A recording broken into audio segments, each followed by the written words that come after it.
भगवते वासुदेवाय।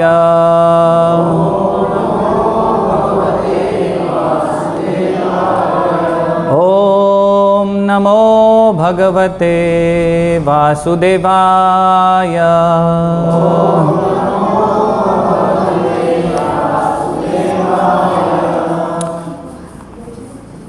श्रीमद् भगवद गीता यथारूप अध्याय 7 श्लोक संख्या 15। नमाम दुष्कृतिनो मूढ़ाः प्रपद्यन्ते नराधमाः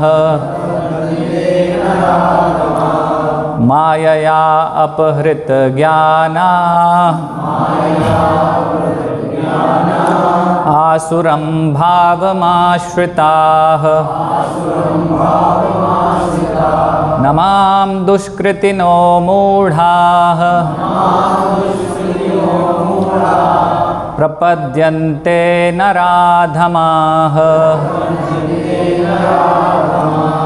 मायया अपहृत ज्ञाना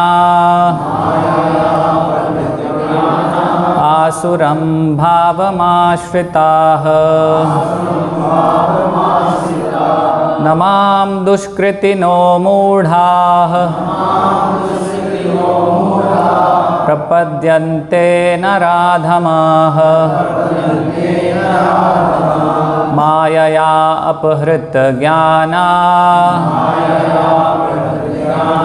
आसुरं भावमाश्रिताः।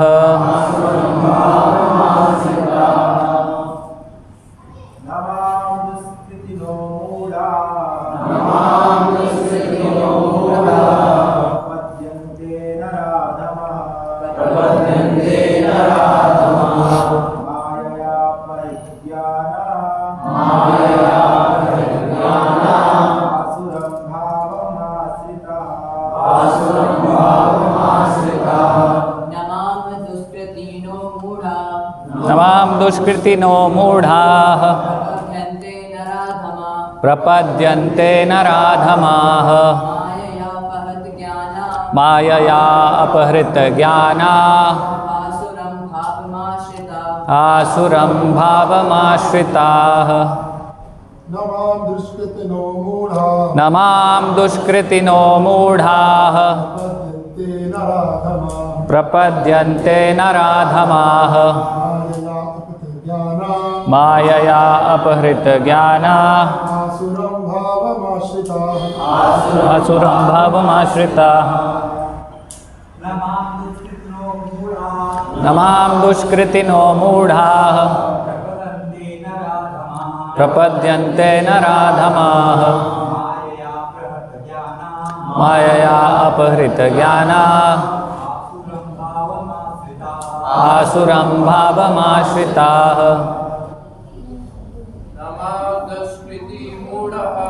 नमां दुष्कृतिनो मूढ़ाः प्रपद्यन्ते नराधमाः मायया अपहृत ज्ञाना आसुरं भावमाश्रिताः। माताएं। नमां दुष्कृतिनो मूढ़ाः प्रपद्यन्ते नराधमाः मायया अपहृत ज्ञाना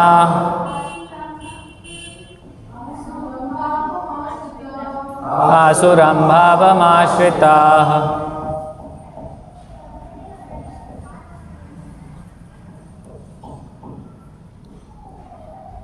अनुवाद एवं तात्पर्य कृष्ण कृपा मूर्ति श्री श्रीमद् देसी भक्तिवेदांत स्वामी शिल प्रभुपाद के द्वारा। तो तात्पर्य बहुत लंबा है तो हम तात्पर्य बाद में चर्चा करेंगे। पहले अनुवाद। जो निपट मूर्ख हैं, जो मनुष्यों में अधम हैं, जिनका ज्ञान माया द्वारा हर लिया गया है, तथा जो असुरों की नास्तिक प्रकृति को धारण करने वाले हैं, ऐसे दुष्ट मेरी शरण ग्रहण नहीं करते। ओम अज्ञानतिमिरान्धस्य ज्ञानाञ्जनशलाकया चक्षुरुन्मीलितं येन तस्मै श्रीगुरुवे नमः। श्रीचैतन्यमनोभीष्टं स्थापितं येन भूतले स्वयं रूपः कदा मह्यं ददाति स्वपदान्तिकं। वन्देऽहं श्रीगुरो श्रीयुतः पदकमलं श्रीगुरून् वैष्णवांश्च श्रीरूपं साग्रजातं सहगण रघुनाथान्वितं तं सजीवं साद्वैतं सावधूतं परिजनसहितं कृष्णचैतन्यदेवं श्रीराधा कृष्णपादान् सहगण ललिता श्रीविशाखान्वितांश्च वन्देऽहं श्रीगुरो श्रीयुतः पदकमलं श्रीगुरून् वैष्णवांश्च श्रीरूपं साद्वैतं सावधूतं जय श्री कृष्ण चैतन्य प्रभु नित्यानंद श्री अद्वैत गदाधर शिवासादि गौर भक्त वृंद। हरे कृष्णा कृष्णा कृष्णा हरे हरे, हरे राम राम राम हरे हरे, हरे कृष्णा। तो आज का जो श्लोक है वो बहुत इंटरेस्टिंग है कि भगवान बता रहे हैं कि साधारण जो जन सामान्य है वो किस प्रकार से है। हाँ? तो कई बार हम प्रवचन में कुछ ऐसा बोलते हैं तो सभी भक्त विचार करते हैं कि ये ऐसा क्यों बोल रहे हैं, प्रभु जी अच्छा बोलना चाहिए, उनको कुछ अच्छी कथा सुनाएं। हाँ, लेकिन यहाँ पर भगवान किस प्रकार से बता रहे हैं। तो अनुवाद है जो निपट मूर्ख हैं, तो शुरुआत यहीं से ही हो रही है।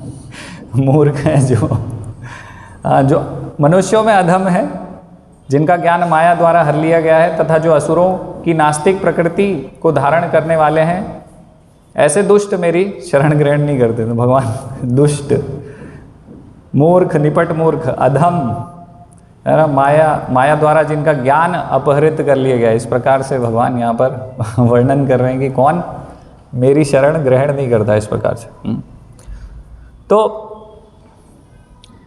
अगर हम देखें तो भगवद गीता में भगवान क्या बता रहे हैं। भगवान जो मुख्य चीज़ बता रहे हैं वो बता रहे हैं भगवान की भक्ति, शुद्ध भक्ति बता रहे हैं भगवान। और भगवान बता रहे हैं शरणागति। तो दो मुख्य चीज़ें हैं जो भगवान ये भगवद गीता के माध्यम से भगवान हमें सिखाना चाहते हैं। तो हम भक्ति करें और भगवान के शरणागत हो जाएं, ये दो चीज़ें मुख्य भगवान सिखाना चाहते हैं। लेकिन ऐसे बहुत सारे लोग हैं जो ये दो चीज़ों को छोड़कर भगवद गीता के विषय में चर्चा करते हैं। हाँ, तो भगवान श्री कृष्ण को भगवान नहीं मानते हैं। और भगवद गीता का तो अर्थ ये है, भगवद गीता का तो अर्थ वो है, शरणागति और भक्ति इससे अलग कुछ बताते हैं, ऐसा है वैसा है। लेकिन जो मुख्य दो चीज़ हैं, भगवद गीता का जो सार है वो भक्ति और भगवान की शरणागति। एकमात्र भगवान ने जो भगवद गीता कहा है उसका सार है भक्ति और शरणागति, और अन्य कोई उसका लक्ष्य नहीं है। भगवान ने जो भगवद गीता कहा है उसका अन्य कोई उद्देश्य बिल्कुल भी नहीं है। भगवान चाहते हैं कि हम भगवान के शरणागत हो जाएं और भगवान के भक्त बने। भगवद गीता कोई भौतिक लाभ प्राप्त करने के लिए पुस्तक नहीं है, या भगवान की वाणी का अर्थ जो भगवद गीता भगवान ने कहा, भगवान की वाणी का अर्थ भक्ति और शरणागति से पृथक कुछ और है ही नहीं। तो जितना भी ये व्याख्यान हो रहा है भगवद गीता के विषय में अलग अलग, तो ये सब मोटिवेशन के लिए, भौतिक स्तर पे भौतिक लाभ के लिए, है ना, स्ट्रेस फ्री होने के लिए, तो ये सब नहीं है भगवद गीता का लक्ष्य, है ना। सेल्फ मैनेजमेंट भगवद गीता के लिए, तो ये सब भगवद गीता का उद्देश्य नहीं है। भगवद गीता का उद्देश्य है भक्ति और भगवान के पूर्ण रूप से शरणागत हो जाना, और वो शरणागति के साथ भगवान की भक्ति करना। तो इसको अपना मुख्य उद्देश्य जीवन में बनाना, ये भगवान ने भगवद गीता में बताया है। ये भगवद गीता का सार है।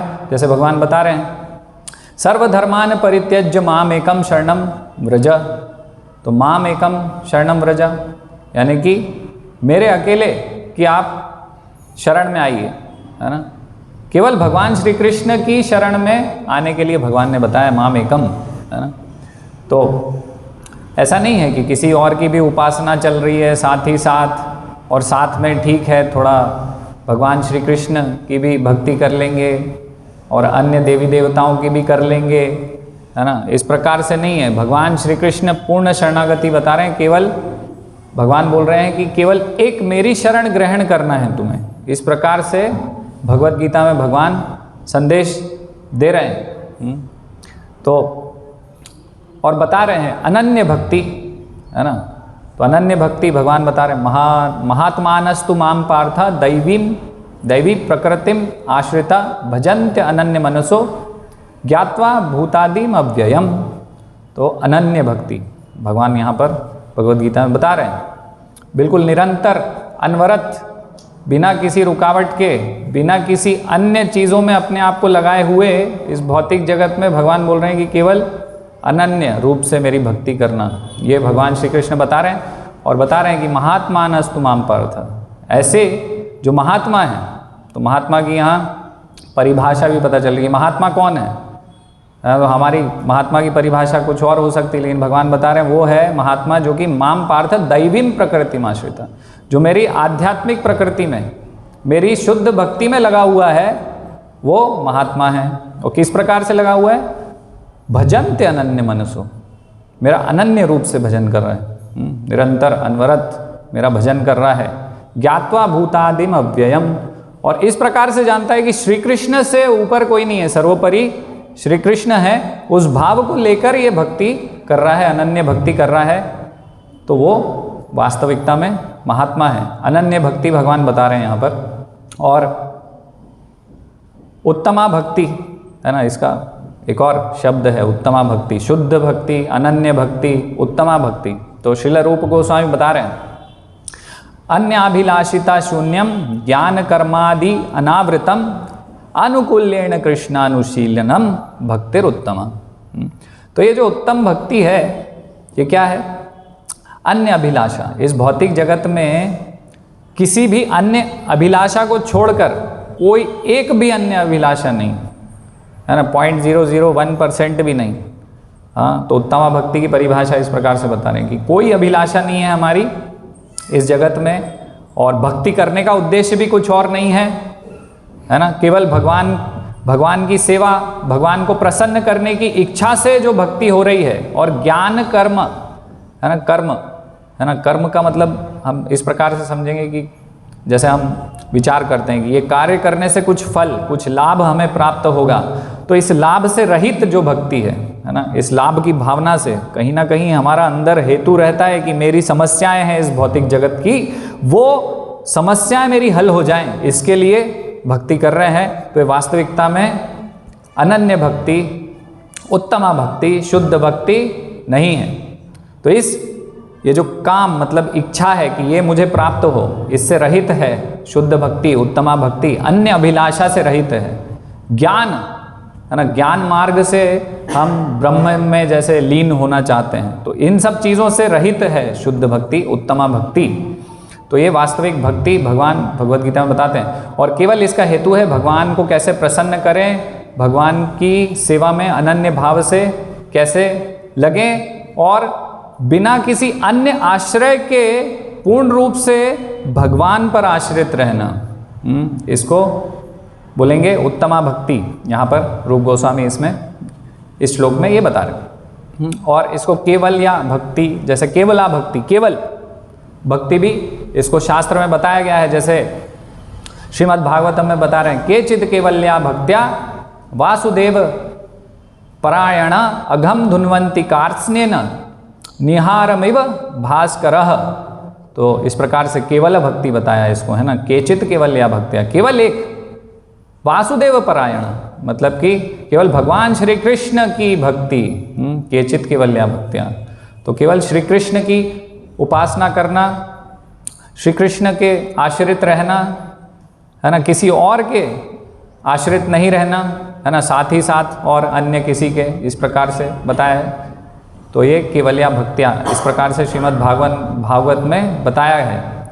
और ये भक्ति किस प्रकार से, अघम धुन्वंती कार्त्स्नेन, तो जैसे कि निहारमिव भास्करः, तो जो सूर्य है, तो सूर्य जिस प्रकार से उदय होता है और उसका जो प्रकाश है ना, उसका प्रकाश, जो सूर्य की किरणें जब फैलती हैं, तो सूर्य की किरणें जब फैलती हैं तो जो कोहरा रहता है, अंधकार रहता तो क्या होता है, मतलब वो सब जाता है, गायब हो जाता है। सूर्य के प्रकट होने, पूर्ण रूप से प्रकट होने के पहले ही ये जो कोहरा है, ये जो धुआं सुबह हम देखते हैं धुंधला दिखता है सब, तो ये सब गायब हो जाता है ना। तो इसी प्रकार से ये जो केवल्या भक्त्या है ना, वासुदेव परायणा अघम धुन्वंती कारसे हैं, तो हमारे जो पाप हैं है ना, तो हमारे जो अर्जित पाप हैं उनको इस प्रकार से ये जो केवल्या भक्त्या, ये एकमात्र भगवान श्री कृष्ण की भक्ति, शुद्ध भक्ति, भगवान की शरणागति, इस प्रकार से हमारे पापों का नाश कर देती है, जिस प्रकार से सूर्य उदय होने से पहले ही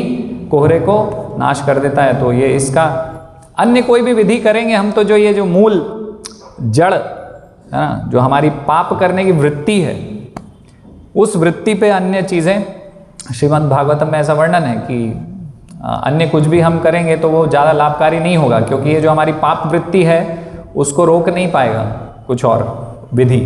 हाँ, लेकिन ये जो भक्ति है भगवान श्री कृष्ण की है ना, शुद्ध भक्ति, इससे जो पाप करने की वृत्ति है हमारी, ये जाएगी है ना।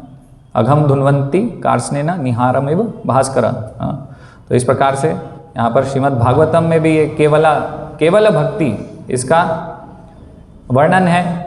तो हमारे जीवन का उद्देश्य होना चाहिए कि हम इस प्रकार से ये शुद्ध भक्ति करें है ना, और जीवन में सफलता प्राप्त करें। इसमें शुद्ध भक्ति को प्राप्त करके मनुष्य जीवन सफल कैसे होगा, इस शुद्ध भक्ति को यदि हम प्राप्त करेंगे तो सफल होगा। और इसके नीचे हमें कोई उद्देश्य का, मतलब इसके नीचे कुछ भी नहीं चलेगा।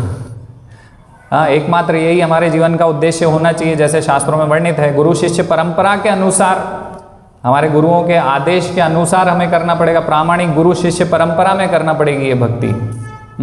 स्वतंत्र रहकर बहुत सारे ऐसे हमें लोग मिलते हैं कि हम भी करते हैं भक्ति, लेकिन इस प्रकार से नहीं। गुरु शिष्य परंपरा जैसा कि शास्त्र में वर्णित है, तद ज्ञानम तद विज्ञानार्थम सह गुरु में अभिगच्छेत। तो अभिगच्छेत शास्त्र में इस प्रकार से बताया कि गुरु के पास तो जाना ही पड़ेगा आपको, अभी गुरु ढूंढना पड़ेगा, और सही गुरु ढूंढना पड़ेगा कि सही कौन है, चीटर तो नहीं है कोई, है ना। तो ये सब गुरु शिष्य परंपरा में रहकर इस प्रकार से हमारे मनुष्य जीवन के ध्येय को बनाना पड़ेगा हमें।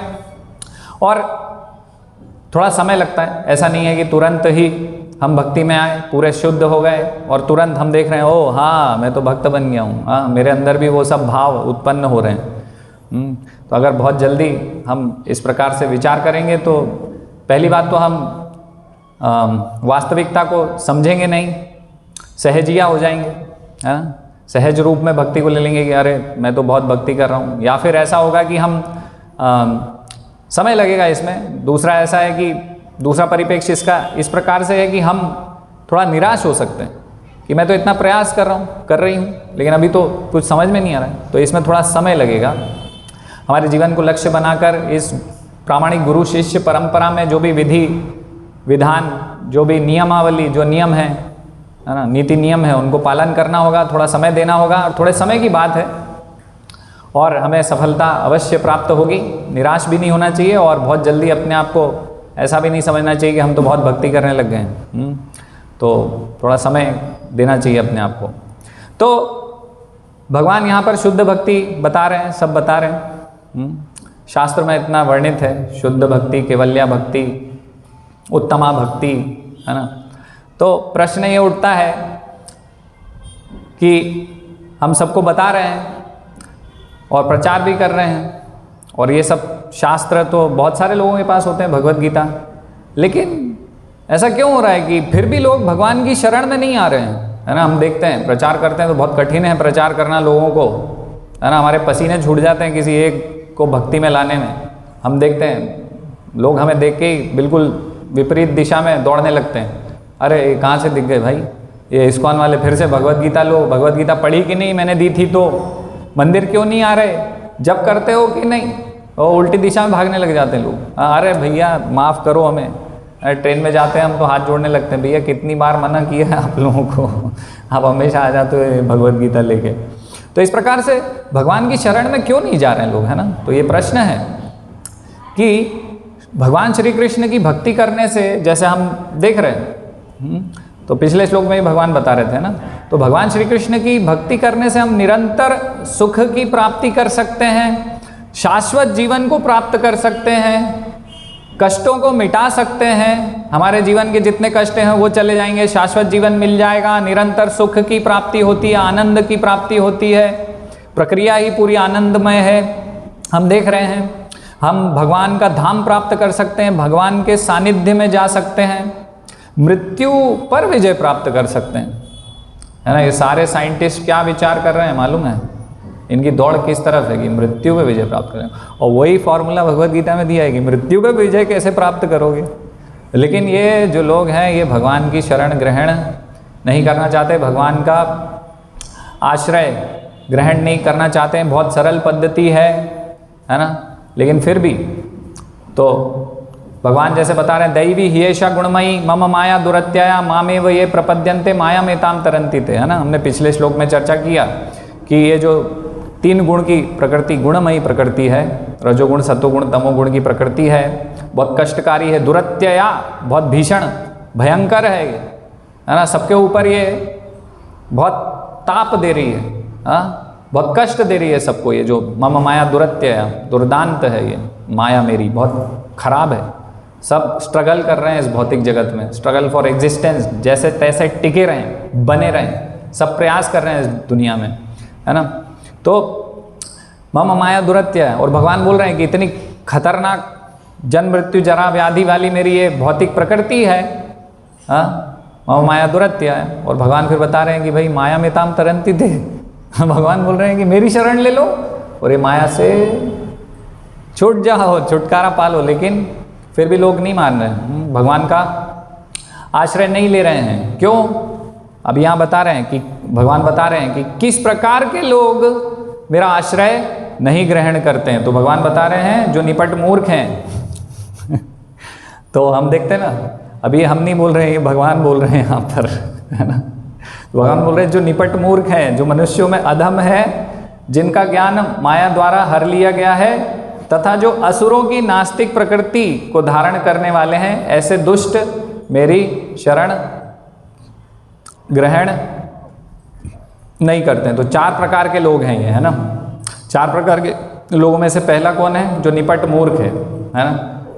और कौन है? मनुष्यों में अधम है और जिनका माया द्वारा ज्ञान हर लिया गया है, और जो नास्तिक, असुरों की नास्तिक प्रकृति वाले हैं। तो 4 प्रकार के ऐसे लोग भगवान की शरण ग्रहण नहीं करते हैं। लेकिन इन जैसे लोगों को अगर किसी शुद्ध भक्त का संग मिल जाए, जैसे कि श्रील प्रभुपाद का संग मिला, तो क्या हुआ? श्रील प्रभुपाद के शुद्ध भक्त के संग से ऐसे लोगों का जीवन परिवर्तन हो सकता है। लेकिन साधारण तौर पर हम देखते हैं कि ये लोग भगवान की शरण में नहीं आते हैं। तो पहला जो मतलब पहले श्रेणी का जो व्यक्ति है वो किस प्रकार का है? मूढ़ा।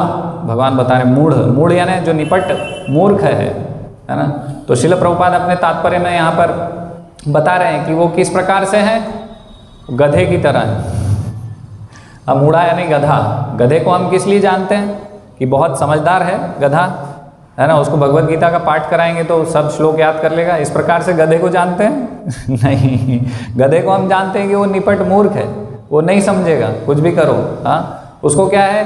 थोड़ा सा घास चाहिए बस, उसके लिए आप उससे कितना भी काम निकलवा सकते हो, है ना। तो यहाँ पर इस प्रकार से बता रहे हैं कि लोग ज़्यादा बुद्धिमान नहीं है ना, और बहुत ज़्यादा गधे की तरह लोग मेहनत कर रहे हैं यहाँ पर इस संसार में। वो गधा क्या करता है? जैसे हम देखते हैं तो धोबी का गधा है तो वो क्या करेगा? धोबी के कपड़े मतलब जो धोता है और उसके ऊपर रखता है, तो वो यहाँ से वहाँ इस प्रकार से लाना ले जाना, किसके लिए? ताकि बाद में थोड़ा सा घास धोबी देगा, उस आस में वो कपड़े धोता है। और हम देख रहे हैं यहाँ पर होशंगाबाद में क्या होता है? रेत ढोते हैं गधे से, है ना। तो रेत चोरी जो करते हैं वो गधे के ऊपर रेत को ढोकर ले जाते हैं। तो बहुत भार उठाता है गधा कि मैं भार उठा रहा हूँ, मैं बहुत व्यस्त हूँ, मैं बहुत कार्य में लगा हुआ हूँ, बहुत ज़रूरी है ये सब करना, है ना। किस लिए? क्यों भाई? क्योंकि मुझे घास देता है मेरा मालिक। अच्छा, तो घास तो वैसे कहीं भी मिल जाएगी आपको इतने गधे जैसे कार्य करने की क्या ज़रूरत है, आवश्यकता है ना। तो बहुत ज़्यादा मेहनत करते हैं ऐसे लोग, 24 घंटे अपने आप को व्यस्त रखते हैं, बिना वजह के अपनी जिम्मेदारियों को बढ़ाते रहते हैं। हम सभी लोग किसी ना किसी स्तर पे ये करते हैं कि बिना वजह हमने अपनी जिम्मेदारियां इतनी बढ़ा ली हैं कि हम फिर बोलते हैं कोई भक्त जाएगा भगवत गीता पढ़ लीजिए। अरे कहाँ समय है हमारे पास, है ना। जैसे हम प्रचार करने अभी गए थे भगवत गीता का, तो प्रचार करने गए और वहाँ एक माता जी हैं, उनको हमने बोला कि ये भगवत गीता लीजिए, तो और फिर बोला कि मंदिर आइए, तो बोले कि कहाँ टाइम है, टाइम नहीं है, ये हमारा जो टॉमी है ये आने नहीं देता, इसको देखना होता है, कोई रहता नहीं है घर पे, आप समझते नहीं हैं, कैसे आएंगे हम। तो इस प्रकार से हमने अपने आप को ही स्वयं, वो जो गधा है अपने आप का बोझा ढोकर समझ रहा है कि बोझा ढोऊंगा तो ही मैं, मतलब जैसे भौतिक लाभ के लिए हम करते हैं ना इस दुनिया में, कि जितना ज़्यादा बोझा ढोऊंगा उतना ज़्यादा मुझे लाभ होगा, उतनी ज़्यादा मुझे घास मिलेगी, है ना। अगर मान लीजिए कि आप अगर 1000 पति हैं, करोड़पति नहीं है, कितनी रोटी खाएंगे। मतलब मान लो कि एक व्यक्ति 2 रोटी खाता है, तो वो 1000 पति है तो भी 2 रोटी खाएगा। और अगर बहुत मेहनत करके, कड़ी मेहनत मशक्क़त करके अगर मान लीजिए कि वो करोड़पति बन गया, तो कितनी रोटी खाएगा,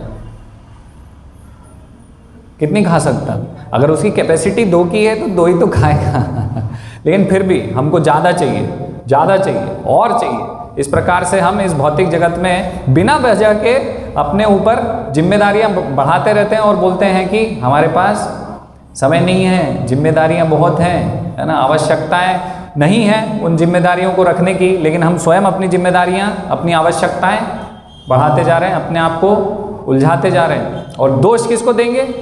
टॉमी को। टॉमी के कारण मैं नहीं आ पाता हूँ। इसी प्रकार से हमने बहुत सारे अपने कुछ ना कुछ ऐसी जिम्मेदारियां पाल के रखी हैं, अनावश्यक है, ज़्यादा जिम्मेदारियों की आवश्यकता नहीं है। रोटी कपड़ा मकान, साधारण सादा जीवन उच्च विचार के साथ किसी को भी प्राप्त हो सकता है इस संसार में। थोड़ा सा घर छुपाने के लिए एक घर हो, मतलब सर छुपाने के लिए एक घर हो, थोड़ा कुछ छोटा मोटा कुछ हमारा कार्य हो, ज़्यादा नहीं, जिससे हमारा खाने पीने सोने का व्यवस्था हो जाए। हाँ, इस सब का व्यवस्था कोई भी कर सकता है, लेकिन नहीं, हमें क्या है और ज़्यादा मेहनत करना। और गधा तो अभी कलयुग में पीछे छूट गया है ना। तो बहुत सारे ऐसे लोग हैं 14 घंटे काम करते हैं, है ना, और फिर पता चलता है कि गैस हो गई चाय पी के, और फिर वो जो खाना जिसके लिए वो कर रहे हैं भोजन के लिए, वो भोजन भी नहीं खा पाते। कई बार लंच स्किप करना पड़ता है ना। मैं तो ये कॉर्पोरेट वर्ल्ड में रह चुका हूँ, तो मुझे पता है लोग लंच नहीं करते, और टाइम नहीं है, काम करना है। कर किसके लिए है? वो काम क्यों कर रहे हैं? काम कर रहे थे रोटी कपड़ा मकान, लेकिन वो पता चला कि मकान में ढंग से नहीं रह पा रहे, शांति से सो नहीं पा रहे, टाइम नहीं है, सोने का भी टाइम नहीं है, मेहनत करनी है गधे जैसी। तो गधे को भी अभी हमने कलयुग में पीछे छोड़ दिया है। खाने के लिए मेहनत कर रहे हैं, खा भी नहीं पा रहे हैं। हाँ, तो इस प्रकार से हालत हो गई है। और जिम्मेदारियों को दोष देते हैं कि हम तो बहुत जिम्मेदारियां हैं, क्या करें, टाइम नहीं मिलता। बहुत मतलब बहुत गर्व से बोलते हैं वो, क्या करें, अभी 2-4 दुकानें हैं, ये सब बिजनेस है, इतना आ नहीं पाते हैं। हाँ, मतलब स्वयं जैसे कोई गधा हो, बोझ उठाने पे अपने आप को गर्व कर रहा हो बहुत, तो वो ज़्यादा बुद्धिमानी नहीं है। तो इस प्रकार से पहला जो यहाँ पर बता रहे हैं कि किस प्रकार के निपट मूर्ख हैं, जो मूढ़ा, यहाँ पर 4 लोगों में से पहला मूढ़ा प्रकार के लोग बता रहे हैं भगवान श्री कृष्ण, जो भगवान की शरण ग्रहण नहीं करेंगे, भक्ति को ग्रहण नहीं करेंगे। इस प्रकार से मूढ़ा, गधा। तो जैसे प्रहलाद महाराज बता रहे हैं श्रीमद् भागवतम में, नैवोद्विजे दुरत्य वैतरण्यास त्वदीर्य गायन महामृत मग्न चित्ता शोचे ततो विमुख इंद्रियार्थ माया सुखाय भरमुद्धतो विमूढ़ान। तो भरमुद्धतो विमूढ़ान, है ना, जो भार उठाए हुए हैं। भार क्यों उठाए? नैवोद्विजे, मतलब कि प्रहलाद महाराज इस प्रकार से बता रहे हैं, यहाँ एक भक्त का भाव भी पता चल रहा है। नैवोद्विजे मतलब कि मैं इस जगत में मैं परेशान नहीं हूँ। न उद्विज, इस प्रकार से बता रहे हैं ना। तो नैवोद्विज, तो मैं परेशान नहीं हूँ इस जगत में, ये माया के सागर में मैं परेशान नहीं हूँ बिल्कुल भी कष्टों से। इस भयंकर भव सागर में मैं परेशान नहीं हूँ, मैं निडर हूँ, भगवान इस प्रकार से प्रहलाद महाराज बता रहे हैं कि मैं निडर हूँ, मुझे कोई डर नहीं है। क्यों? त्वदीर गायन महामृत मग्न चित्ता। तो मैं क्या करता हूँ, मैं तो आपके जो भगवान की कथा है, श्रवण कीर्तन है, मैं इसमें व्यस्त हूँ, है ना, मैं उसमें तल्लीन हूँ। महाअमृत मग्न चित्ता, तो मेरा चित्त तो इसमें लगा हुआ है, मेरा मन इसमें लगा हुआ है, आपकी कथाओं में लगा हुआ है भगवान। और कैसी कथाएं हैं? अमृतमय कथाएं हैं भगवान की, है ना। तो अमृतमय कथाओं में मेरा चित्त लगा हुआ है, लेकिन मैं अपने आप के लिए परेशान नहीं हूँ। लेकिन सोचे तत्व, तो मुझे इस जगत से बाहर नहीं जाना है। कारण क्या है? क्योंकि मैं जब सोचता हूँ, ऐसे मूर्खों को देखता हूँ यहाँ पर, सोचे तत्व विमुख चेतसा, हाँ, विमुख चेतसा इंद्रियार्थ माया सुखाय। तो मैं ऐसे मूर्खों को देखता हूँ जब जो कि माया सुख का मजा ले रहे हैं इस संसार में। हाँ, इंद्रियों के सुख, माया का सुख क्या है? माया इंद्रियों का सुख देती है ना, तो माया में है वो भ्रमित है कि हम बहुत सुखी हैं। तो ऐसे लोगों को जब मैं देखता हूँ, इंद्रियार्थ माया सुखाय, है ना, सोचे तत्व, तो ऐसे लोगों के देखकर मुझे शोक होता है, ऐसे लोगों को देखकर मुझे शोक होता है। भरमुद्वह तो विमूढ़ान, तो यहाँ प्रहलाद महाराज तो, यहाँ तो भगवान बोल रहे हैं मूढ़ा, गधा, लेकिन प्रहलाद महाराज क्या बोल रहे हैं? विमूढ़ान, यानी कि महागधा। ऐसे महागधे जो अपने ऊपर ये सब भार लेके घूम रहे हैं, इनको देख के मुझे दुख होता है। तो मेरा प्रयास इनके लिए है। इसी प्रकार से भक्त लोग भी प्रयास करते हैं कि इन लोगों को देख के, पर दुख दुखी, तो लोगों को प्रचार करने का प्रयास करते हैं, है ना। वो नहीं समझेंगे, उनको लगेगा कि पता नहीं, इनको तो कुछ लाभ हो रहा होगा, 150 रुपये में से 50 रुपये इनकी जेब में जाते होंगे, 50 नहीं तो 10 तो जाते ही होंगे, तभी तो ये निकले हैं प्रचार करने। तो ऐसे जो महागधे हैं वो इस प्रकार के कुछ अपने विचार रखते हैं, लेकिन वो भक्ति स्वीकार नहीं करेंगे, भगवान को स्वीकार नहीं करते हैं। जबकि भक्त प्रयास करते हैं कि कैसे ना कैसे उनको ये भक्ति, जो बहुमूल्य भक्ति है, हाँ, जो मनुष्य जीवन का परम लक्ष्य है, उसको कैसे ना कैसे ये प्राप्त कर पाएं। उनके दुख से भक्त करुणावश, है ना, जैसे प्रहलाद महाराज को क्या है? करुणा है, दया है, तो भक्त दयावश जाते हैं अन्यों के पास कि ये भगवान की कृपा जैसे हमको प्राप्त हुई है, हम सौभाग्यशाली बने हैं कि मनुष्य जीवन में हमको ये दुर्लभ भगवान का भगवत ज्ञान ये प्राप्त हुआ है, तो ये अन्यों को भी दयावश देने जाते हैं, भक्त प्रयास करते हैं। तो इस वजह से भक्त प्रचार करते हैं, है ना। लेकिन ये जो भार उठाने वाले गधे जैसे लोग हैं, विमूढ़ान, तो ये फिर भी भगवान को स्वीकार नहीं करते हैं। कैसे ना कैसे अपने जीवन में ऐसी परिस्थिति खड़ी कर लेंगे कि भक्ति नहीं करनी पड़े, है ना, और बोलेंगे कि नहीं नहीं, परिस्थितियां ऐसी हैं, हम नहीं कर पा रहे हैं। और स्वयं के द्वारा परिस्थिति खड़ी करी गई है ना। तो एक ट्रेन में एक सन्यासी हैं इस्कॉन में, उनको एक ट्रेन में एक व्यक्ति मिले, तो वो बीड़ी पी रहे थे। तो बीड़ी पी रहे थे तो उन्होंने कहा भाई बीड़ी पीना मना है, ट्रेन में मत पीजिए। तो वो खुद ही एकदम दुखी हो गए कि मैं क्या करूं, ये बीड़ी के बिना मैं नहीं रह सकता हूं, मेरा जीवन नहीं चलेगा, मैं बहुत परेशान हूं, मुझे तो बीमारी हो गई है ये मुंह में अलग अलग प्रकार की, लेकिन क्या करूं, मेरे से छूट नहीं रहा है ना। तो इस प्रकार से ये विमूढ़ान लोग स्वयं के ऊपर कुछ ना कुछ बोझ डाले हुए हैं जिनसे कष्ट भोगेंगे वो, है ना। जैसे सिगरेट पिएंगे या बीड़ी पिएंगे तो क्या होगा उससे, हम देखते हैं उसमें फ़ोटो बना रहता है, कैंसर हो गया, कई लोगों के मुंह में छेद हो गए, है ना, काट दिया उतना इस प्रकार से, लेकिन फिर भी छेद करवा लेंगे, लेकिन फिर भी भक्ति नहीं करना है ना। इस प्रकार से कुछ ना कुछ भार उठा के रखना है संसार का, जिससे कि भगवान की भक्ति से दूर रहें, स्वयं अपने पैर पर कुल्हाड़ी मार रहे हैं, है ना। इस प्रकार से हैं विमूढ़ान। हाँ, तो भक्त भी कभी कभी इस प्रकार से कठोर वचन बोलते हैं, जैसे यहाँ भगवान बोल रहे हैं गधा मूढ़ा, प्रहलाद महाराज बोल रहे हैं विमूढ़ा, उच्च कोटि का गधा, है ना, इस प्रकार से। लेकिन भक्त अगर इस प्रकार से बोल रहे हैं तो उनके पीछे, उनके बोलने के पीछे कोई स्वार्थ, कोई स्वयं का लाभ नहीं है, कोई ईर्ष्या या द्वेष भाव नहीं है ना। जैसे भगवान बोल रहे हैं तो भगवान इस प्रकार से ईर्ष्या द्वेष से नहीं बोल रहे हैं। जैसे हम भौतिक जगत में देखते हैं तो भौतिक जगत में कोई इस प्रकार से बोलेगा तो उसके अंदर हृदय में कुछ ना कुछ कड़वाहट रहेगी, है ना, ईर्ष्या रहेगा या द्वेष रहेगा, इस प्रकार से हम देखते हैं भौतिक जगत में। लेकिन भक्त करुणावश, है ना, भक्तों के मन में ईर्ष्या और घृणा नहीं है, करुणावश, दयावश कल्याण करने के लिए भक्त इस प्रकार से कुछ कठोर वचन बोलते हैं कभी कभी। तो प्रहलाद महाराज भी इस ईर्ष्या द्वेष से बहुत अलग हैं, है ना। वो चाहते हैं कि कैसे न कैसे जीव का कल्याण हो। भव सागर, भव रोग से जो पीड़ित हैं जीव, ये जो बहुत कष्ट में है ना, तो इनका कष्ट कुछ कम हो और ये भगवान से जैसे तैसे जुड़ें और अपने परम लक्ष्य को, परम गंतव्य को ये प्राप्त करें, मनुष्य जीवन के परम लक्ष्य को प्राप्त करें। ये भक्तों का कष्टों से मुक्त करने का प्रयास रहता है अन्यों को।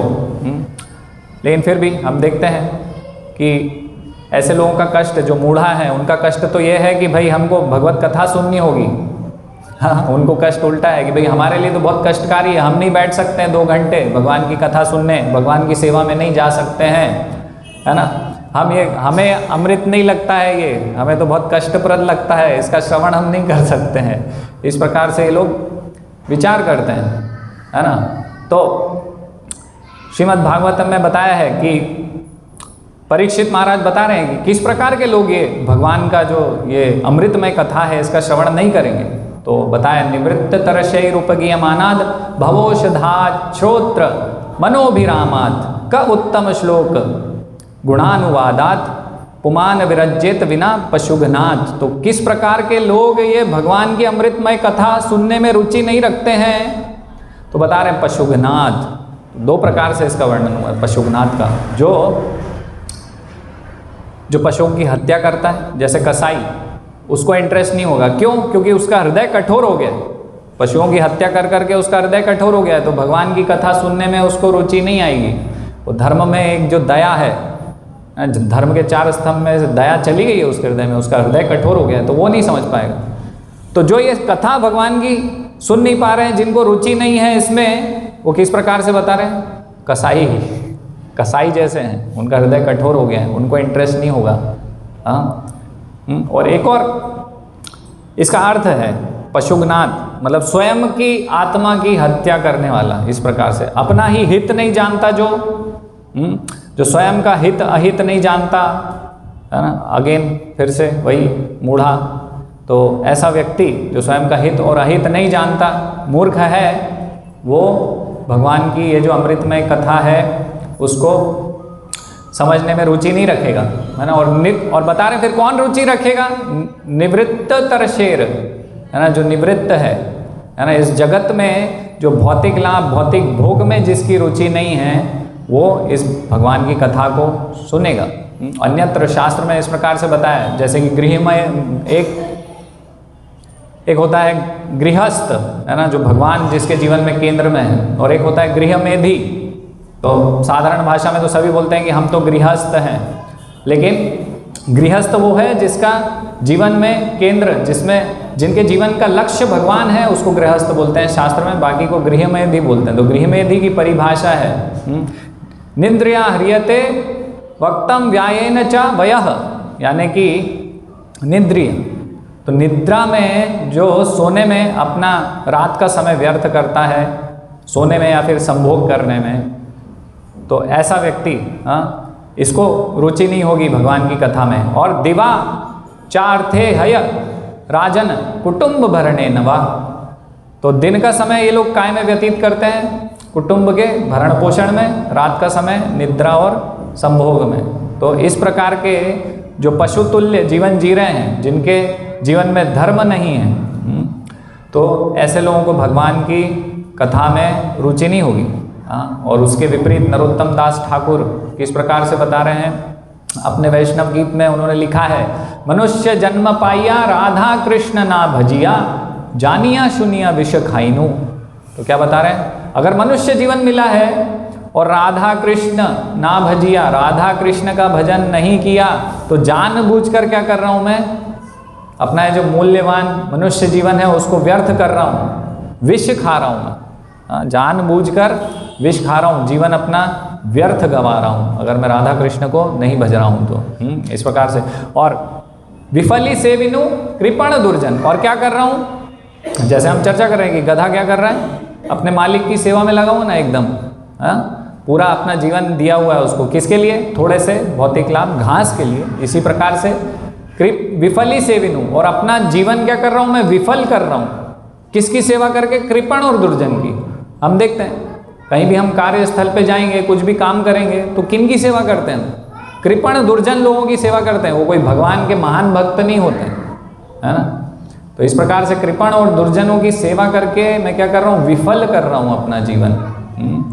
थोड़े से भौतिक लाभ के लिए जो बहुत महत्वपूर्ण मनुष्य जीवन है उसको मैं व्यर्थ कर रहा हूँ। तो इसलिए इस प्रकार से बता रहे हैं कि ये जो मूढ़ा है ये इनको रुचि नहीं रहेगी, है ना। जैसे यहाँ पर तात्पर्य में भी लिखा हुआ है और श्रील प्रभुपाद बताते हैं, श्रील प्रभुपाद बताते हैं कि सभी बहुत व्यस्त रहते हैं, जैसे कि, और हम बोलते हैं तो स्वीकार नहीं करते, मंदिर आना है या इस प्रकार से भगवत गीता पढ़ना है स्वीकार नहीं करते। श्रील प्रभुपाद बहुत कठोर उदाहरण दे रहे हैं, तो बोल रहे हैं सुअर को अगर आप रसगुल्ला दोगे, है ना, और उसको थोड़ा अच्छी मिठाई दोगे कुछ, तो वो स्वीकार नहीं करेगा, वो तो कीचड़ में ही पड़ा रहेगा और कीचड़ में ही जो मिलेगा गंदगी उसी को ही खाएगा, उसको रुचि नहीं रहेगी। तो इस प्रकार से श्रील प्रभुपाद बता रहे हैं। तो सब भोग विलास में, है ना, इसी प्रकार से हम जाते हैं और प्रचार करते हैं। तो प्रचार में जाएंगे और बोलेंगे, किसी बच्चे को रुचि भी होती है ना घर में, जैसे हम गए भगवत गीता लीजिए, तो कोई बच्चा बोल रहा है कि लाइए मैं पढ़ूंगा, मुझे रुचि है। तो उसके मम्मी पापा बोले, अच्छा स्कूल का तो पढ़ लो, स्कूल का तो पढ़ा नहीं तुमने आज तक, और भगवत गीता पढ़ने चले, भक्ति साधु बनने चले, क्या करोगे ये सब, हाँ क्या होगा इससे। तो उनका यही मतलब है। इसी प्रकार से निम्न स्तर का जीवन जियो, है ना, भौतिक भोग विलास का भक्ति मत करो। हाँ, एक व्यक्ति थे तो इसी प्रकार से बोल रहे थे, एक भक्त से बोल रहे थे कि ये हमारा जो लड़का है बहुत मूर्ख है। बोले क्यों मूर्ख है, क्या हो गया भाई, ये तो अच्छा दिख रहा है। तो बोले ये हम शादी में गए थे, तो शादी में क्या बहुत सारी मिठाइयाँ थी और ऐसे था, सब काजू बादाम था, वहाँ नहीं खाया इसने, वहाँ पे एक खिचड़ी वाला स्टॉल था, वहाँ गया खिचड़ी खाने लग गया, देखो कितना मूर्ख है। तो वो भक्त ने बोला कि क्या भाई उसमें मूर्खता क्या है, ये तो सादा जीवन जी रहा है, सादे जीवन से आसक्त है, अच्छा है, सरल है, तो ये तो अच्छा, आपको खुश होना चाहिए। आप क्या चाहते हैं, ये वही दृष्टिकोण बता रहा है समाज का। वो क्या चाहते हैं कि अच्छा भोगी बने, हाँ अच्छा भोगता, है ना, अच्छा कुछ भौतिक स्तर पे कुछ भोग करना चाहिए इसको, अच्छा भोग विलासिता वाला जीवन जीना चाहिए, इंद्रिय तृप्ति वाला जीवन जीना चाहिए, तब हम इसको मानेंगे कि ये सफल हुआ है। तो हमारी इस प्रकार से शरीर को, बच्चों को हम देना चाहते हैं शरीर का हेल्थ, हाँ, लेकिन जो आत्मा है ना, आत्मा का जो पोषण है वो क्या है, वो तो ये भगवत ज्ञान ही है, कृष्ण कथा, भगवान कृष्ण का नाम, है ना, भगवान का नाम। इस प्रकार से ये आत्मा उनकी कमज़ोर है, आत्मा को पोलियो हो गया है उनकी, हाँ, बाहर से बहुत हष्ट पुष्ट हैं, बॉडी बन गई है उनकी, जिम भी जाते हैं, काजू बादाम दूध पीते हैं, सब करते हैं, लेकिन अंदर से आत्मा क्या है, आत्मा बलवान नहीं है। लेकिन हम यही चाहते हैं कि बस शरीर बलवान हो, आत्मा बलवान नहीं हो। शरीर के स्तर पे तो हमने सारी बीमारियां, मतलब मान लीजिए अगर कोई बीमार हो जाए थोड़ा सा भी, तो बहुत हम उपाय करते हैं, डॉक्टर के पास जाएंगे, इसके पास जाएंगे, लेकिन आध्यात्मिक रूप से हम बीमार हैं बहुत, लेकिन उसके ऊपर हमारा कोई विचार नहीं है, कोई हम उसका उपचार नहीं कर रहे हैं, कोई उपाय नहीं कर रहे हैं। आध्यात्मिक रूप से हमारी क्या गति होगी, हाँ, मृत्यु के बाद क्या होगा ऐसे में, तो अधोगति होगी, पशु निम्न योनि प्राप्त करेंगे अगर इस पर इसका समाधान नहीं करेंगे, आध्यात्मिक जीवन का हल नहीं करेंगे समस्याओं का। तो विचार करना चाहिए इस पे। अभी हमारी हालत कैसी है, हमारी हालत है एक मानसिक रोगी की तरह। तो समाज में इसी प्रकार से एक पागल खाने में मान लीजिए कि कोई नॉर्मल आदमी चला जाए, सामान्य व्यक्ति पागल खाने में, तो सारे पागल मिलके क्या सोचेंगे कि हम सब तो ठीक है लेकिन ये पागल है, ये कुछ अलग ही है, ये कुछ अलग कर रहा है ये हम सब से, है ना। देखो मैं सचिन तेंदुलकर हूँ, देखो ये सलमान खान है, और ये क्या कर रहा है, कुछ नहीं कर रहा है, और देखो हम इससे बड़े हैं, हम बहुत बढ़िया हैं, ये मूर्ख है, ये कुछ नहीं करता है। ऐसे भक्तों को भी ऐसे इस समाज में इस प्रकार से देखा जाता है, पागलों के समाज में, कि देखो मैं इतना बड़ा हूँ, मेरी ये पोजीशन हो गई, मैंने ये कर लिया, मैंने इतने मकान बना लिए, इतनी गाड़ियाँ हो गई, ये हो गया, मेरे पास बैंक बैलेंस हो गया, मेरे बच्चे यूएस में हैं, ऐसा हो गया वैसा हो गया, और ये जो भक्ति कर रहा है ये बड़ा मूर्ख है। तो ये पागलों के यहाँ जो क्या होता है, पागल की स्थिति ये है, पागल कौन है कि उसको पता ही नहीं है कि वो पागल है। हाँ, वो बोलेगा नहीं मुझे तो कुछ नहीं हुआ है भाई, मैं तो ठीक हूँ, मुझे तो कोई प्रॉब्लम नहीं है, क्या हुआ, मुझे कुछ नहीं हुआ। इसी प्रकार से इस संसार में लोगों को पता नहीं है कि वो आध्यात्मिक रूप से बहुत बीमार चल रहे हैं, वेंटिलेटर पे हैं। हाँ, लेकिन उनको पता ही नहीं है कि हम बहुत बीमार हैं आध्यात्मिक रूप से। तो ये स्थिति है, पागलपन चल रहा है। और अभी जैसे हम भक्ति भी कर रहे हैं तो अभी हम पूर्ण रूप से शुद्ध नहीं हैं, तो इसलिए हमें भी जो भक्ति में है उनको भी ध्यान रखना है। हम अन्यों की तो बात कर रहे हैं यहाँ पर, लेकिन हमारा भी 16 माला जप अच्छे से हो रहा है कि नहीं, हमारा श्रवण कीर्तन अच्छे से हो रहा है कि नहीं, सेवा हम अच्छे से कर रहे हैं कि नहीं। हाँ, ये सब ध्यान रखना पड़ेगा, तब ये हमारी आध्यात्मिक दृष्टि से जो हमारी बीमारी है, ये भव रोग जो हमें लगा हुआ है, इसको हम दूर कर पाएंगे, है ना। तो आध्यात्मिक दृष्टि होनी चाहिए हमारी, आध्यात्मिक हमारा प्रयास होना चाहिए अच्छा।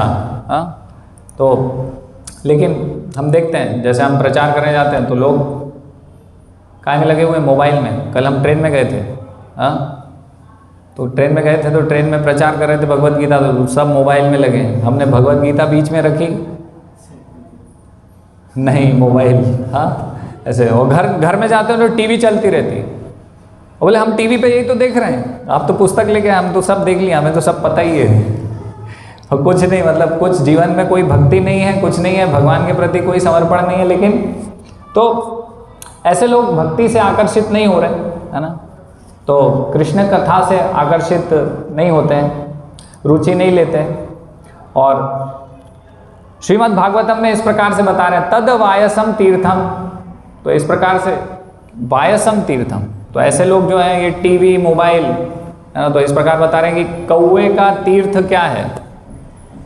कौवे का तीर्थ है, कौवा कहाँ बैठता है, जहाँ कचरे का ढेर लगा रहता है ना, वहाँ कौवे बैठते हैं। तद वायसम तीर्थम, तो ऐसे लोग जो हैं वो टीवी में, मोबाइल में, इंटरनेट सर्फिंग और इस प्रकार से सब व्यस्त हैं, उनकी रुचि नहीं है टीवी रेडियो इस सब से, भौतिक जगत की भौतिक कथाओं में, भौतिक जैसे कि नाटक चलता रहता है तो नाटक में वो बिल्कुल रमे रहते हैं, है ना। भक्त लोग भक्ति में रमे रहते हैं, वो लोग वो नाटक के अंदर घुस जाते हैं, उस कैरेक्टर में, उस कैरेक्टर को ऐसा समझते हैं कि ये तो बिल्कुल मेरे ही जैसा है और कितना दुख है और कितना सुख है। हाँ, उस प्रकार से वो लोग तद वायसम तीर्थम, पूरा उसमें अपना जीवन व्यर्थ कर रहे हैं। मनुष्य जीवन बहुत बहुमूल्य मनुष्य जीवन है, उसको व्यर्थ कर रहे हैं। तो पहली श्रेणी किस प्रकार से बता रहे हैं, मूढ़ा। फिर दूसरी नराधमा, नरों में अधम, तो इस प्रकार से बताया है शास्त्रों में, जलजा नवलक्षाणी स्थावरम लक्ष्य विंशति। फिर बता रहे हैं कि मनुष्यम चतुर्लक्षाणी मानुष, यानी कि 4 लाख मनुष्य की योनि है। तो 4 लाख में से बहुत सारे ऐसे होंगे जो कि धार्मिक नहीं होंगे, अधार्मिक होंगे, है ना, जो धर्म पालन नहीं कर रहे हैं किसी प्रकार से, है ना।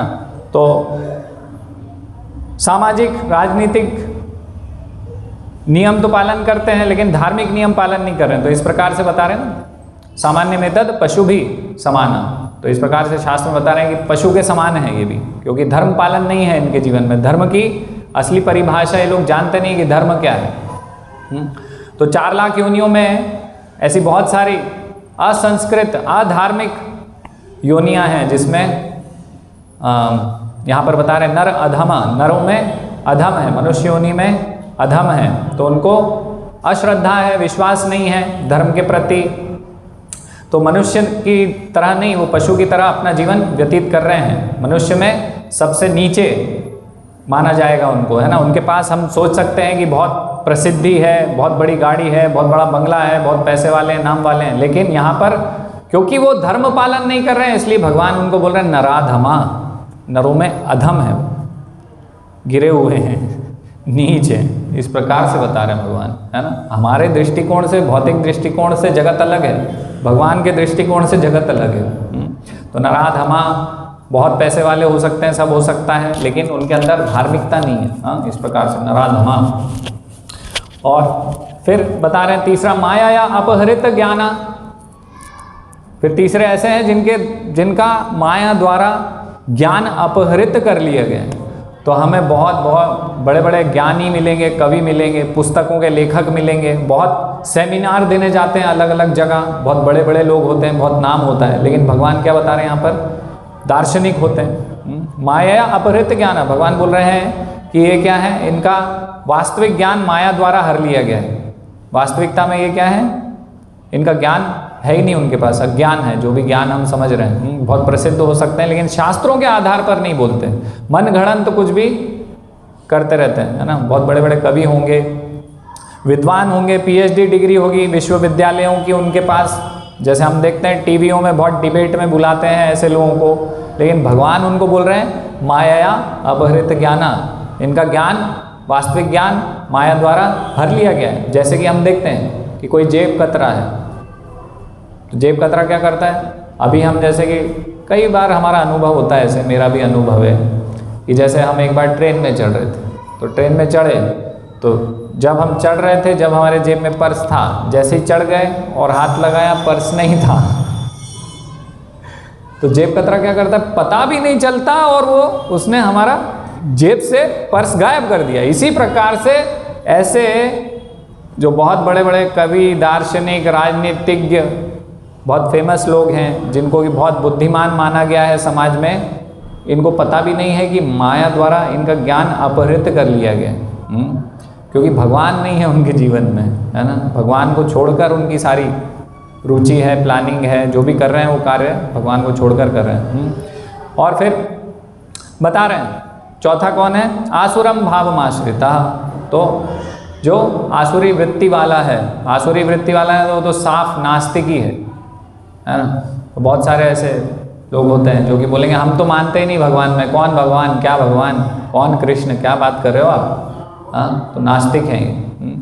तो केवल भोग एकमात्र उनके जीवन का सिद्धांत है कि बस जीवन मिला है भोग करने के लिए, भगवान और इससे हमें क्या लेना देना, इस प्रकार से। तो 4 प्रकार के लोग हैं जो भगवान की शरण ग्रहण नहीं करते हैं। इस श्लोक में भगवान यहाँ पर ये बता रहे हैं, लेकिन फिर भी हम सब भक्ति कर रहे हैं, हम जानते हैं इसकी वैल्यू, इसका मूल्य, तो हम फिर भी ऐसा नहीं है, हम बाहर जाएंगे तो इस दृष्टिकोण से नहीं देखना कि देखो ये गधा मिल गया, माया अपहृत ज्ञान मिल गया, असुर मिल गया।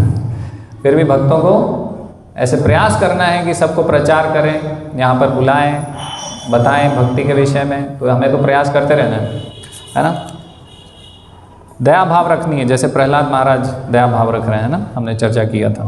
तो अभी मैं इसका तात्पर्य पढ़ने जा रहा हूँ हिंदी में, श्रील प्रभुपाद के द्वारा तात्पर्य है, तो कृपया सभी भक्त ध्यान से सुनिएगा। बहुत बढ़िया तात्पर्य लिखा है इसमें श्रील प्रभुपाद ने।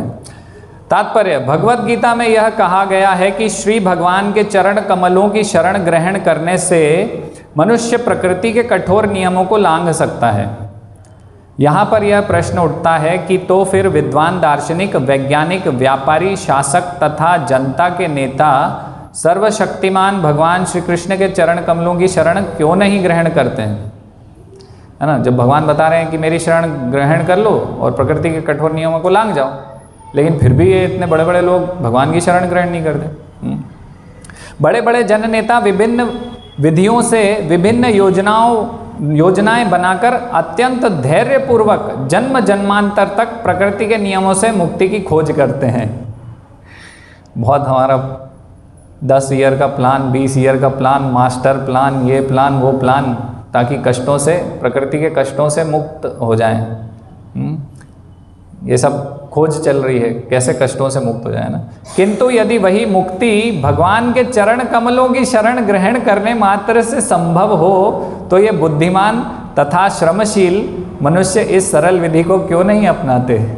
हाँ, बहुत सरल है। भगवान बता रहे हैं कि मेरी शरण लो और सारी समस्याओं का हल हो जाएगा आपका। हाँ, गीता इसका उत्तर अत्यंत स्पष्ट शब्दों में देती है। समाज के वास्तविक विद्वान नेता यथा ब्रह्मा, शिव, कपिल, कुमारगण, मनु, व्यास, देवल, असित, जनक, प्रहलाद, बलि तथा उनके पश्चात मध्वाचार्य, रामानुजाचार्य, श्री चैतन्य तथा बहुत से अन्य श्रद्धावान दार्शनिक, राजनीतिक, शिक्षक, विज्ञानी आदि हैं, जो सर्वशक्तिमान परम पुरुष के चरणों में शरण लेते हैं। किंतु जो लोग वास्तविक दार्शनिक, विज्ञानी, शिक्षक, प्रशासक आदि नहीं हैं, किंतु भौतिक लाभ के लिए ऐसे बनते हैं। हम देखते हैं इस जगत में बहुत बड़े बड़े लोग हैं ना इस प्रकार से, लेकिन सब भौतिक लाभ के लिए बनते हैं वो, है ना, बड़ा दार्शनिक, बड़ा विद्वान, है ना, वैज्ञानिक, उसके पीछे उनका हेतु क्या है? कुछ भौतिक लाभ, ये हेतु रहता। तो वे परमेश्वर की योजना या पथ को स्वीकार नहीं करते, उन्हें ईश्वर का कोई ज्ञान नहीं होता। वे अपनी सांसारिक योजनाएं बनाते हैं और संसार की समस्याओं को हल करने के अपने व्यर्थ प्रयासों के द्वारा स्थिति को और जटिल बना लेते हैं, है ना। तो और स्थिति को जटिल बना लेते हैं। जैसे हम बोलेंगे हाईवे बन गया है अब तो कोई ट्रैफिक जाम नहीं होगा, लेकिन फिर पता चला एक्सीडेंट हो गया, ट्रैफिक जाम लग गया और समस्या बढ़ गई, क्योंकि गाड़ी जा रही थी 150 की स्पीड पे, तो और भीषण टक्कर हुई और ज़्यादा जाम लग गया, 2 दिन तक नहीं खुलेगा। कई बार ऐसा होता है ना, यूएस में भी बिजली जाती है कई दिनों के लिए, ऐसा नहीं है अमेरिका है तो वही वहाँ कोई समस्या नहीं है, बहुत एडवांस हो गए, है ना। अब क्या समस्या ये हो गई कि भाई अगर अब बिजली नहीं है तो समस्या हो जाएगी क्योंकि हमने व्यवस्थाएं ऐसी बना ली हैं। तो हम जो समस्याओं का हल कर रहे हैं वो वास्तविकता में और समस्याएं खड़ी कर रहे हैं वो हल, है ना। तो अपने व्यर्थ प्रयासों के द्वारा स्थिति को और जटिल बना लेते हैं। जैसे कि पॉपुलेशन बढ़ रही है तो हम क्या कर रहे हैं, एक रोड नीचे थी एक और ऊपर लगा दी या फिर अंडरग्राउंड कर दिया, फिर वो भी भर गई और गाड़ियाँ हो गई, है ना। हम देख रहे हैं बचपन से होशंगाबाद में पहले ज़्यादा गाड़ियाँ नहीं हुआ करती थी, अभी तो इतना हो गया है मीनाक्षी, तो ऐसा लगता है पता नहीं कहाँ आ गए, ट्रैफिक इतना होगा, इतने 4 व्हीलर, इतना सब, हाँ, बहुत व्यवस्था गड़बड़ा जाती है। फिर क्या करेंगे, फ्लाईओवर बना देंगे, अभी वहाँ भी भर गया, अब इधर से बनाओ, फिर वहाँ भी भर गया और गाड़ी यहाँ और एक नई समस्या हम और खड़ी कर लेते हैं ना। समस्याओं का समाधान करते करते और समस्याएं खड़ी हो जाती हैं। चूंकि भौतिक शक्ति इतनी बलवती है, इसलिए वह नास्तिकों की अवैध योजनाओं का प्रतिरोध करती है ना। तो बहुत अच्छा, बीच पे हमने घर खरीदा है, हाँ, बहुत महंगा है, और फिर पता चला सुनामी आई, एक बार में सब समाप्त। तो भौतिक शक्ति जो है उसका प्रतिरोध करती है ना, और योजना आयोगों के ज्ञान को ध्वस्त कर देती है। नास्तिक योजना निर्माताओं को यहाँ पर दुष्कृति न कहा गया है, जिसका अर्थ है दुष्ट जन। कृति का अर्थ पुण्यात्मा होता है। नास्तिक योजना निर्माता कभी कभी अत्यंत बुद्धिमान और प्रतिभाशाली होते हैं, क्योंकि किसी भी विराट योजना के लिए, चाहे वह अच्छी हो या बुरी, बुद्धि की आवश्यकता होती है। लेकिन नास्तिक की बुद्धि का प्रयोग परमेश्वर की योजना का विरोध करने में होता है, इसलिए नास्तिक योजना निर्माता दुष्कृति कहलाता है, जिससे सूचित होता है कि उसकी बुद्धि तथा प्रयास उल्टी दिशा की ओर होता है। गीता में यह स्पष्ट कहा गया है कि भौतिक शक्ति परमेश्वर के पूर्ण निर्देशन में कार्य करती है, मया अध्यक्षेण प्रकृति, है ना। उसका कोई स्वतंत्र प्रभुत्व नहीं है। जिस प्रकार छाया पदार्थ का अनुसरण करती है, उसी प्रकार यह शक्ति भी कार्य करती है। तो भी यह भौतिक शक्ति अत्यंत प्रबल है, और नास्तिक अपने अनीश्वरवादी स्वभाव के कारण यह नहीं जान सकता कि वह किस तरह कार्य करती है, ना ही वह परमेश्वर की योजना को जान सकता है। मोह तथा रजो एवं तमो गुणों में रहकर उसकी सारी योजनाएं उसी प्रकार ध्वस्त हो जाती हैं, जिस प्रकार भौतिक दृष्टि से विद्वान, वैज्ञानिक, दार्शनिक, शासक तथा शिक्षक होते हुए भी हिरण्यकश्यपु तथा रावण की सारी योजनाएं ध्वस्त हो गई थी। तो ये दुष्कृति किस प्रकार से है, भगवान को छोड़ के एडवांसमेंट करना चाहते हैं ना, तो इस प्रकार से बता रहा, रावण है ये, हिरण्यकश्यप है, इनकी जितनी भी योजना थी हिरण्यकश्यप और रावण की, सब ध्वस्त हो गई थी। इसी प्रकार से इनकी योजनाएं ध्वस्त हो जाती है ना। हम देखते हैं कितने सालों से योजनाएं बन रही हैं कि अभी सब कुछ परफेक्ट हो जाएगा, सब सुखी हो जाएंगे, किसी को दुख नहीं होगा, लेकिन ऐसा कोई भी नहीं है जिसके जीवन में सुख मतलब दुख हट गया हो, है ना। तो ये दुष्कृति या दुष्ट 4 प्रकार के होते हैं, जिनका वर्णन नीचे दिया जाता है। थोड़ा सा 1-2 पन्ने हैं, तो धैर्यपूर्वक सुनना होगा, श्रवण करना होगा, 10 मिनट लगेगा, ठीक है। तो 4 प्रकार के लोग हैं। मूढ़, जो अभी हमने चर्चा किया, बहुत इंटरेस्टिंग है, सुनिएगा। वे जो कठिन श्रम करने वाले भारवाही पशुओं की भांति निपट मूर्ख होते हैं, वे अपने श्रम का लाभ स्वयं उठाना चाहते हैं, अतः वे भगवान को उसे अर्पित करना नहीं चाहते हैं। भारवाही पशु का उपयुक्त उदाहरण गधा है। इस पशु से उसका स्वामी अत्यधिक कार्य लेता है। गधा यह नहीं जानता कि वह किसके लिए काम करता है। वह घास से पेट भरकर संतुष्ट रहता है। अपने स्वामी से मार खाने के भय से केवल कुछ घंटे सोता है, और स्वामी से भी मार खा रहा है, ठीक है। और आगे बहुत अच्छा उदाहरण है। और गधी से बार बार लात खाने के भय के बावजूद भी अपनी काम तृप्ति पूरी करता है। कभी कभी गधा कविता करता है और दर्शन बघारता है। अभी इस प्रकार से हम देख रहे हैं कि समाज में सब, है ना, बहुत सारे लोग दर्शन बघार रहे हैं, और करते क्या हैं, काम तृप्ति करते हैं, या फिर थोड़े से कुछ भौतिक लाभ के लिए बहुत ज़्यादा अपने आप को कार्य में व्यस्त रखते हैं। ये उन्हीं का ही उदाहरण श्रील प्रभुपाद दे रहे हैं। किंतु उसके रेंकने से लोगों की शांति भंग होती है। ऐसे ही दशा उन सकाम कर्मियों की है जो यह नहीं जानते कि वे किसके लिए कर्म करते हैं। वे यह नहीं जानते हैं कि कर्म यज्ञ के लिए करना चाहिए। यज्ञार्थात कर्मणो अन्यत्र लोकोयम कर्म बंधन है, भगवान इस प्रकार। ऐसे लोग जो अपने द्वारा उत्पन्न कर्मों के भार से दबे रहते हैं, प्रायः यह कहते सुने जाते हैं कि उनके पास अवकाश कहाँ है कि वे जीव की अमरता के विषय में सुने। ऐसे मूढ़ों के लिए नश्वर भौतिक लाभ ही जीवन का सब कुछ होता है, भले ही वे अपने श्रम फल के एक अंश का ही उपभोग कर सकें। कभी कभी वे लाभ के लिए रात दिन नहीं सोते, भले ही उनके आमाशय में व्रण हो जाए या अपच हो जाए, वे बिना खाए ही संतुष्ट रहते हैं। वे माया में स्वामियों के लाभ हेतु अहर्निश काम में व्यस्त रहते हैं। अपने असली स्वामी से अनभिज्ञ होकर रहकर ये मूर्ख कर्मी माया की सेवा में व्यर्थ ही अपना समय गंवाते हैं। दुर्भाग्य तो यह है कि वे कभी भी स्वामियों के परम स्वामी की शरण में नहीं जाते, ना ही वे सही व्यक्ति से उसके विषय में सुनने में कोई समय लगाते हैं। जो सूकर विष्ठा खाता है वह चीनी तथा घी से बनी मिठाइयों की परवाह नहीं करता।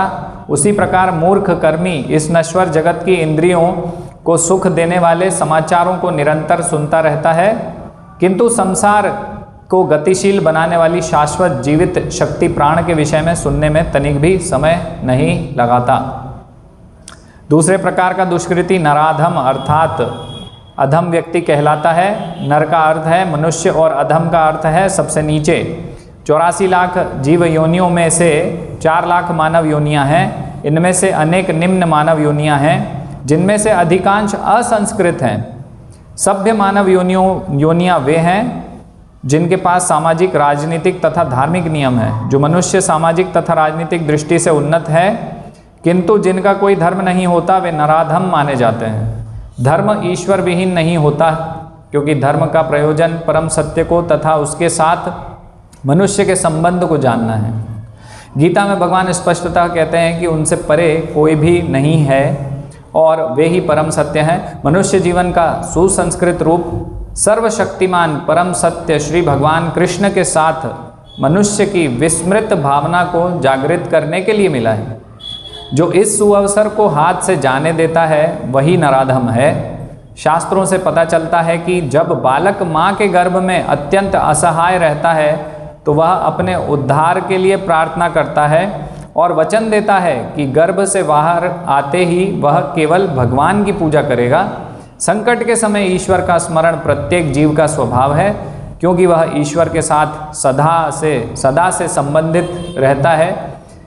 किंतु उद्धार के बाद बालक जन्म पीड़ा को और उसी के साथ अपने उद्धारक को भी भूल जाता है, क्योंकि वह माया के वशीभूत हो जाता है।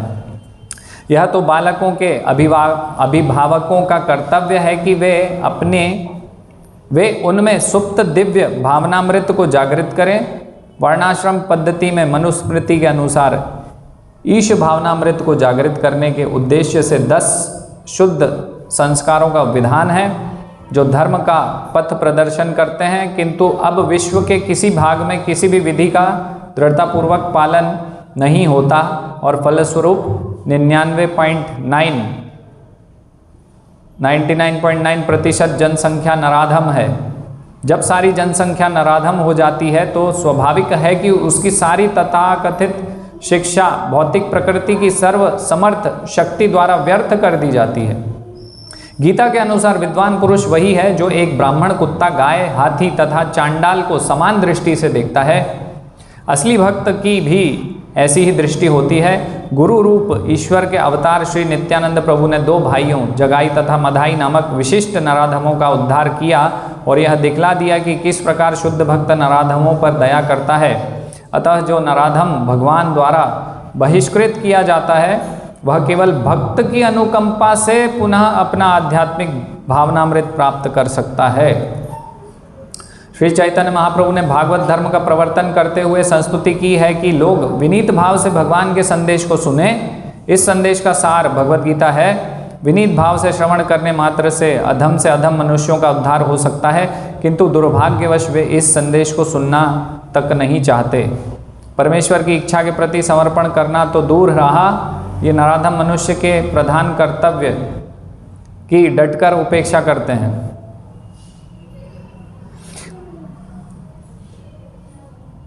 हरे कृष्ण। बाकी आप होमवर्क है, घर पे पढ़ सकते हैं। अभी माया अपहृत ज्ञाना और आसुरम भाव आश्रिता, ये 2 बाकी हैं। श्लोक संख्या क्या है? 7.15। तो घर जाकर पढ़िएगा, तात्पर्य थोड़ा लंबा है। तो किसी का कोई प्रश्न पूछ सकते हैं।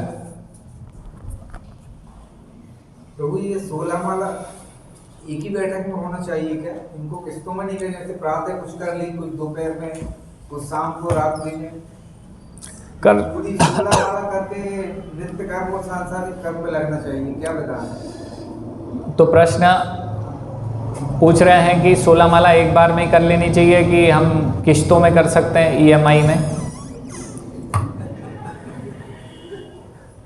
तो EMI का बहुत चलन है ना आजकल, इसलिए।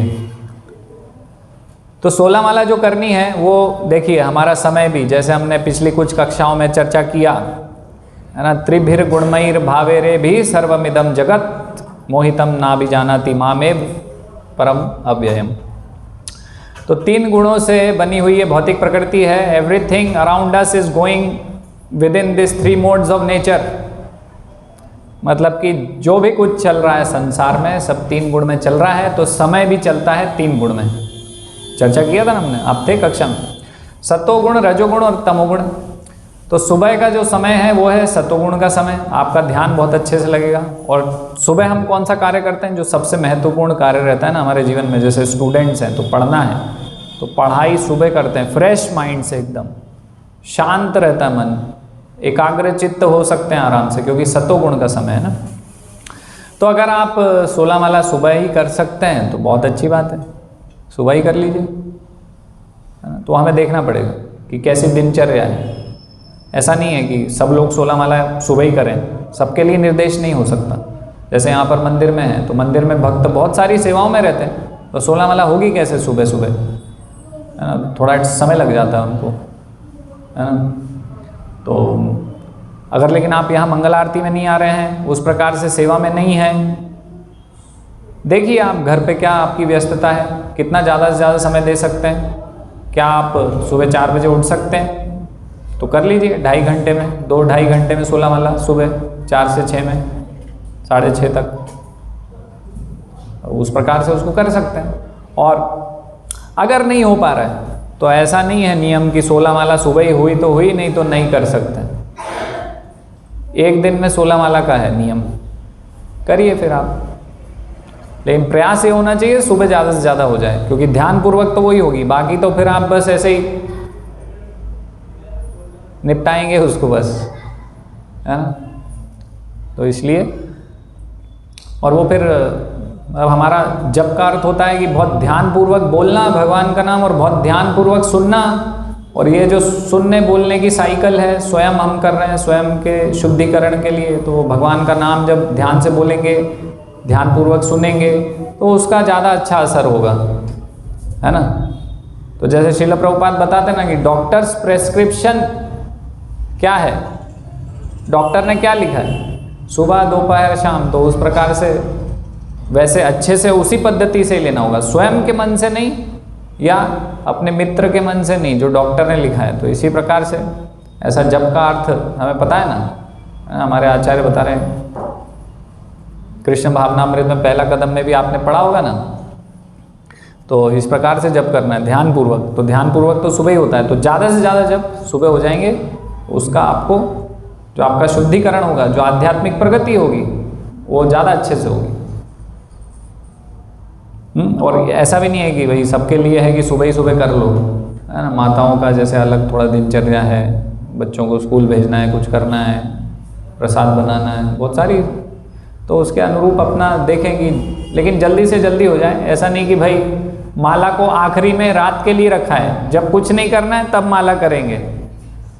मतलब हमेशा वैसे इस भौतिक जगत में तो यही है कि पैसा और जहाँ भौतिक लाभ है वो पहले आने दो, भगवान की कथा तो बाद में, कभी समय मिलेगा तो हो जाएगी, और नहीं भी हुई तो क्या है ऐसे नहीं, इस एटीट्यूड से नहीं, हाँ, ये एटीट्यूड नहीं होना चाहिए। कहीं ना कहीं वो हृदय में होना चाहिए, ओ मेरी माला नहीं हुई है अभी, माला पहले माला करनी है, चलो ठीक है, अभी मैं फंस गया हूँ, फंस गई हूँ, अभी ये कार्य तो करना ही पड़ेगा, तो वो बात अलग है। जानबूझ के टालना नहीं है उसको। अगर सुबह ही हो सकता है तो सुबह ही कीजिए, ठीक है। हरे कृष्णा। हाँ, कोई और प्रश्न? ओके, ठीक है, हरे कृष्णा।